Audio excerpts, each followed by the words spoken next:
So if you're on a path of higher consciousness, of ascension, whatever you want to call that, moving upwards towards something better and beyond sometimes these difficult 3D earthly realms that we happen to live in right now.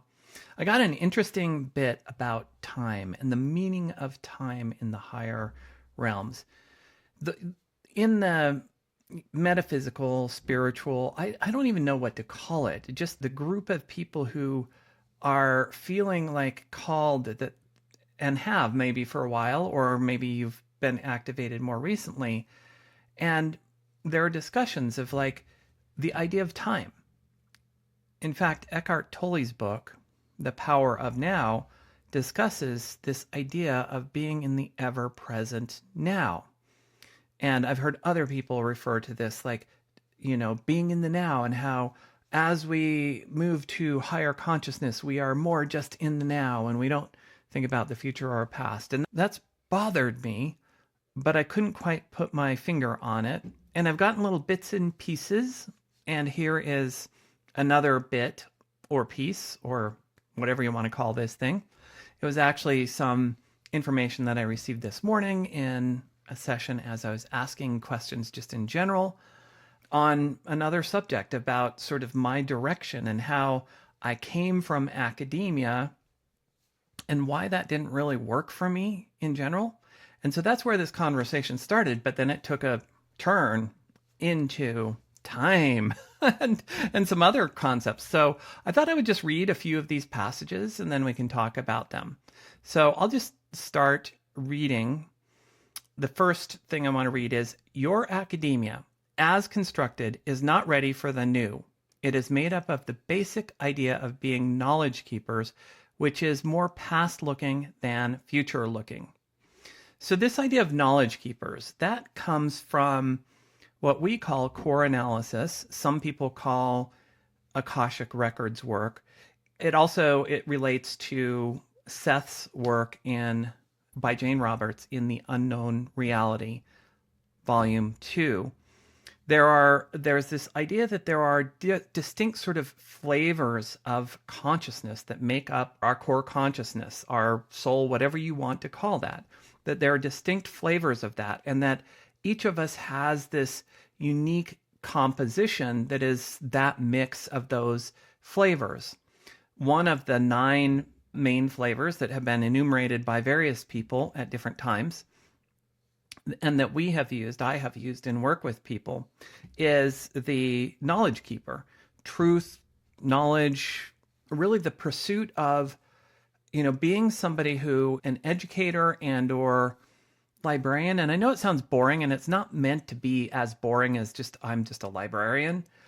So that's not the implication, but somebody who really enjoys learning about existing knowledge and then taking that and passing it on in whatever way they can to other people, solidifying it, firming it up, clarifying it, and passing it on to the next generation of people. That's the idea behind that energy, or one of the main ideas behind that energy. And I often felt that in academia, that was the predominant energy. And that was a clash with me because I have much more of the intellectual, creative energy, what Seth calls the Sumari energy. And that is an energy that is very forward-looking, very creative, very leading edge. I didn't understand the extent of it. I mean, I did for years. I found out about that, over 10 years ago. But I just randomly one day, I wasn't a believer in numerology, and I still have my doubts. But I one day just was like, I sat down with AI and I was curious about, okay, hey AI, do the standard numerology on like my name and my birth date.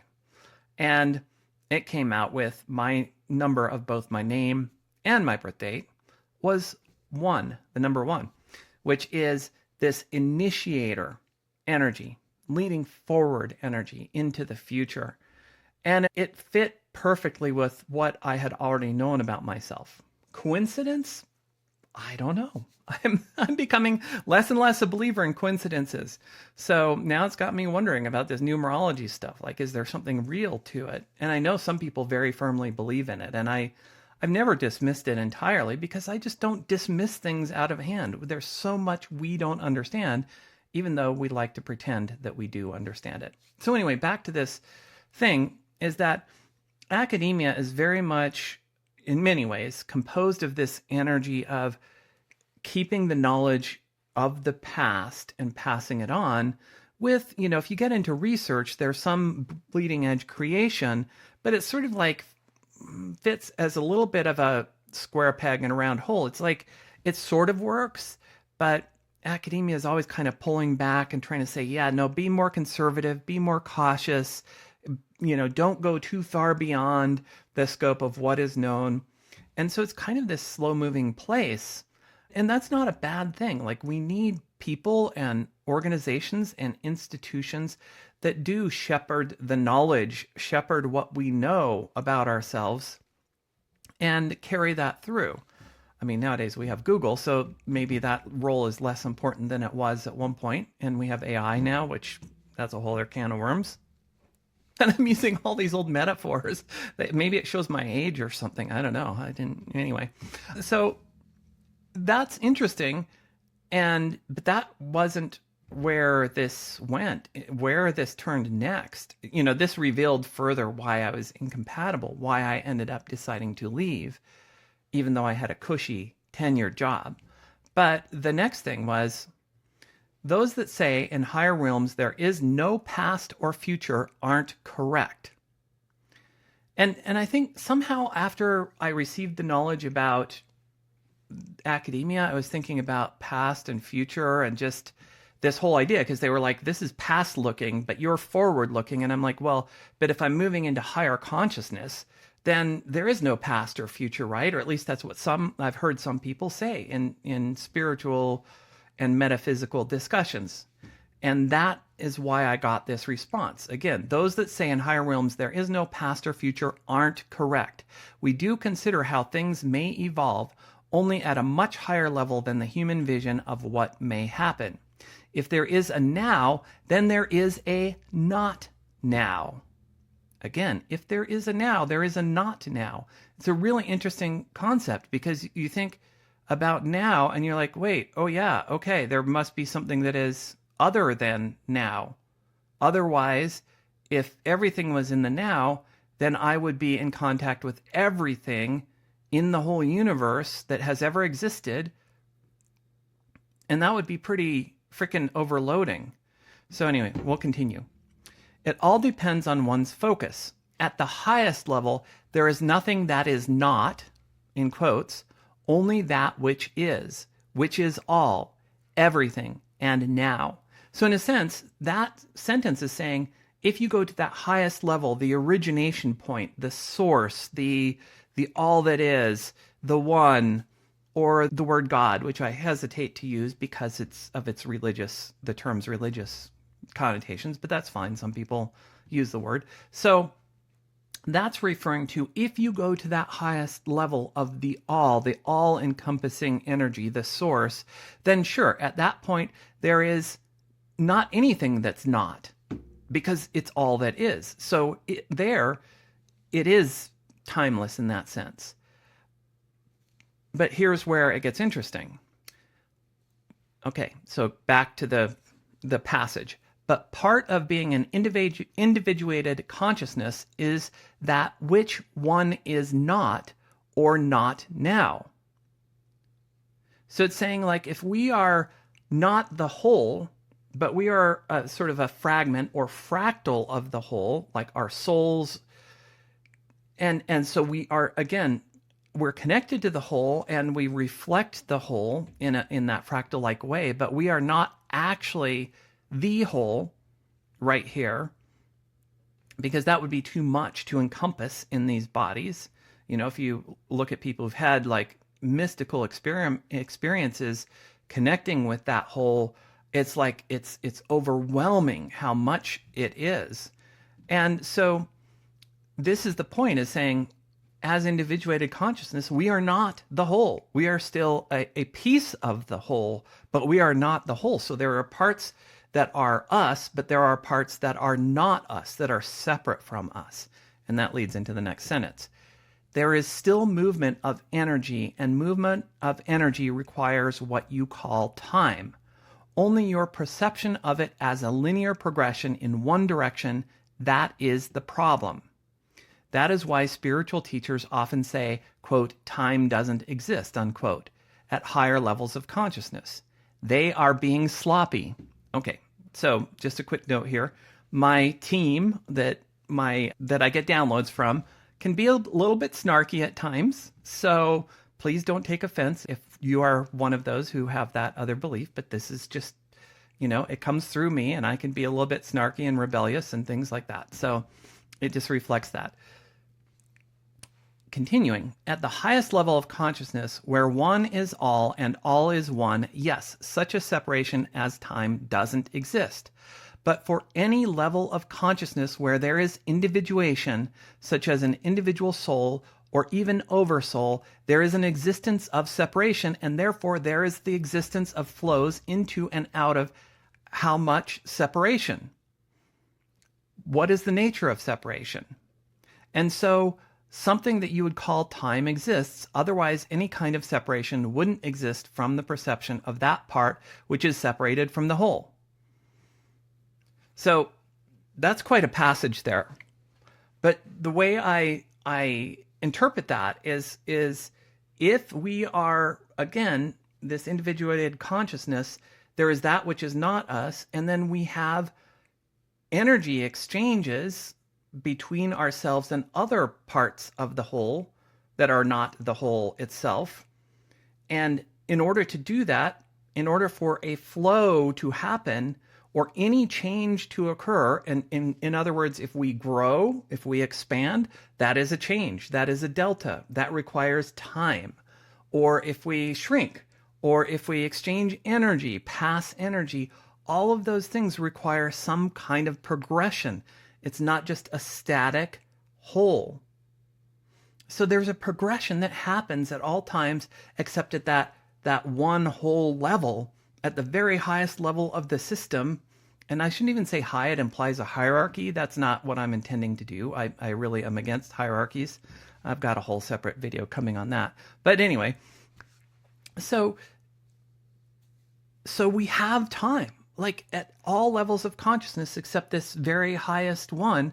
And it might be experienced, though, very differently and with much more complexity depending on what level in this system or set of systems of reality we are. So let's continue. This separation is not that of which humans think of it, not in general. It is a separation in which one consciousness who is separate is aware of the whole and of other aspects of itself that it is not presently embodying. So it is far more aware in general of the whole and its place in that, its connection with that. This awareness allows for great movements and energy flows between the different parts of the whole.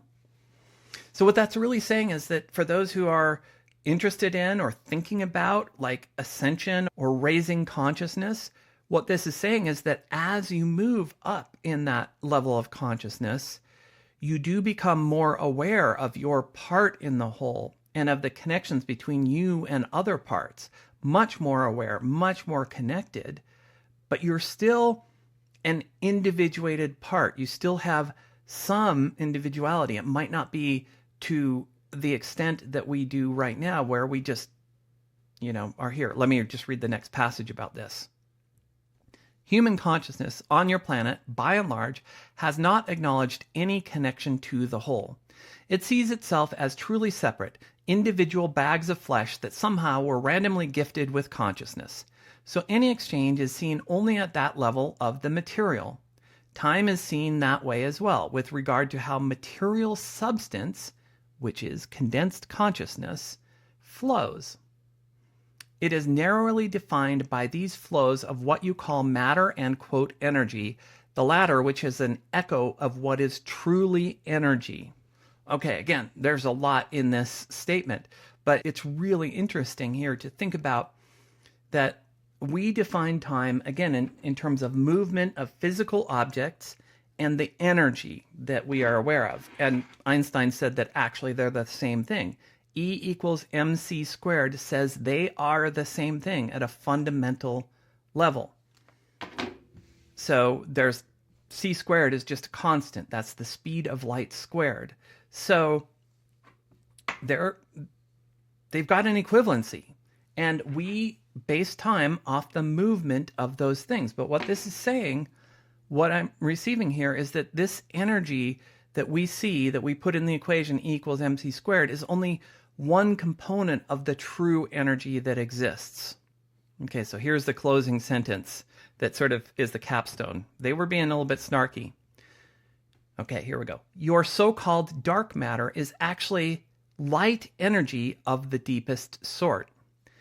Now, as I'm writing things like this, as I'm downloading things, I get pictures and I can't, it's just not, I can't turn them into words on the page fast enough.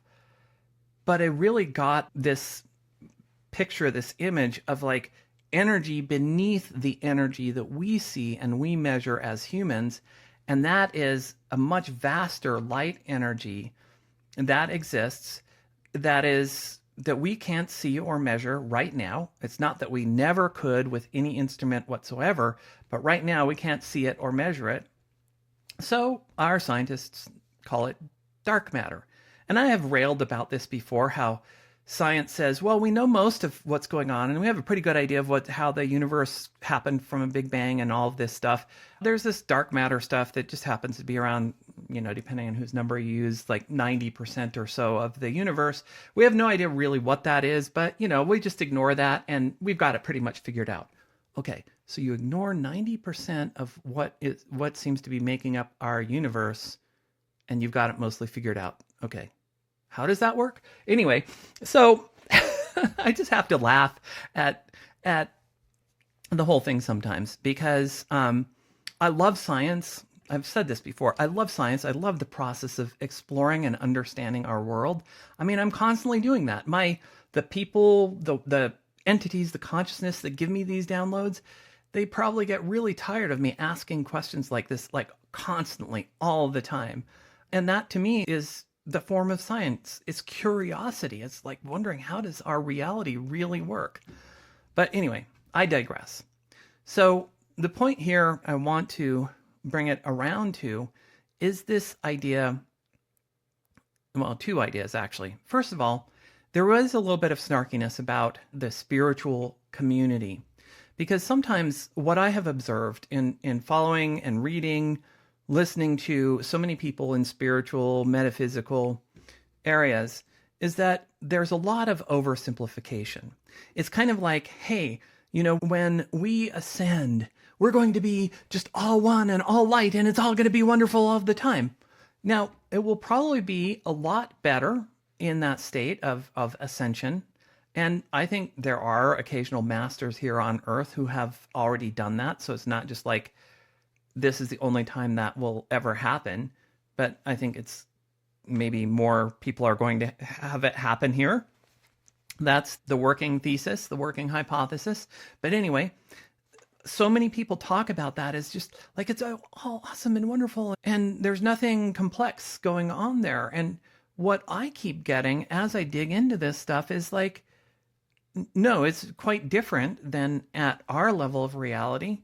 And there are certain things we can experience right now in 3D that are not experienced at other levels of reality, but there are other things there that are experienced that we don't experience, and that there are a lot of nuances and complexities at that level of reality. And it's not just oh, it's all just wonderful. I mean, in a way it is, but I don't know, it's just oversimplified. So that's the first point I wanted to make, is just to... And I think that turns off thinking people. I mean, it certainly has turned me off. It's one of the reasons I didn't engage with this seriously and thinking about this and exploring this earlier, is because of how simplified it often was. How it didn't really attempt to connect any of this, of the language that it uses, to our everyday experience, especially for those who are trained in things like the sciences. And some people say, well, that's all bogus, all the sciences. It's not all bogus.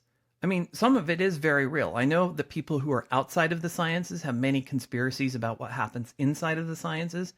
And I would say some of the conspiracies are sort of vaguely true.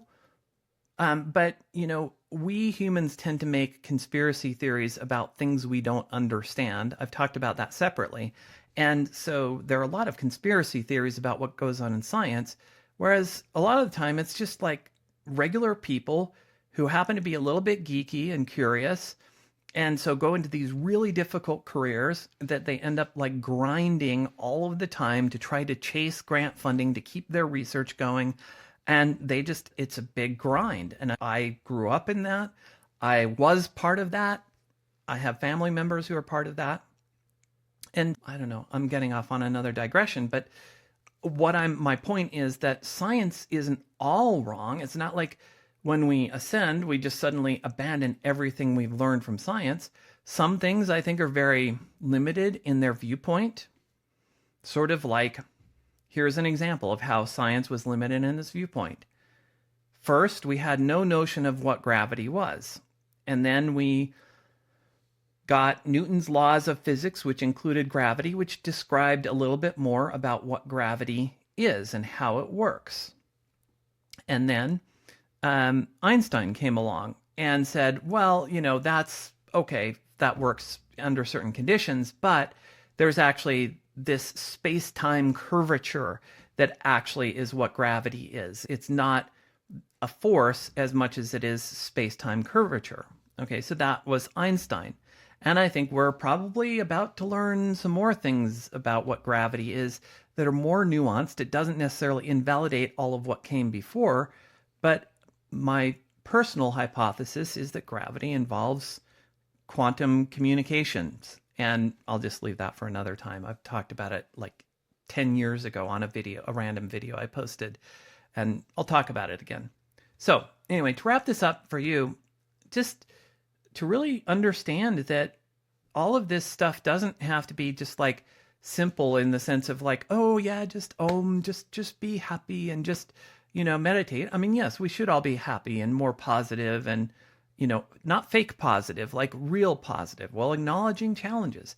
Like life is a challenge, especially here on the 3D. And so we acknowledge that stuff and be optimistic and happy and work on creating what we want. But it's still not just like everything is wonderful all of the time because we're just sitting there going, Om.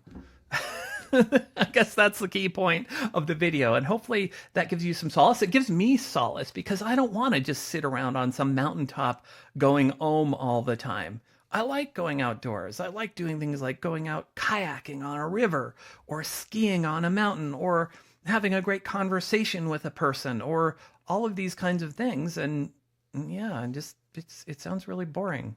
So, for it to just be all wonderful all of the time. I like my challenges too. All right. I hope that helps you. This is Morgan signing off. Oh yeah, and I really do appreciate it when you send that like. It's just an energy of, yeah, I like this. I got something out of this. And when you hit subscribe, that says, I want to see more. So I would love it if you do that too. Thanks for being here. I really appreciate you. And if you have any comments about our experiences of time, I think that could be interesting because I have received other things about this, but before I share those in another video or videos, there are probably multiple videos worth, I would love to hear your experiences. All right. See you later.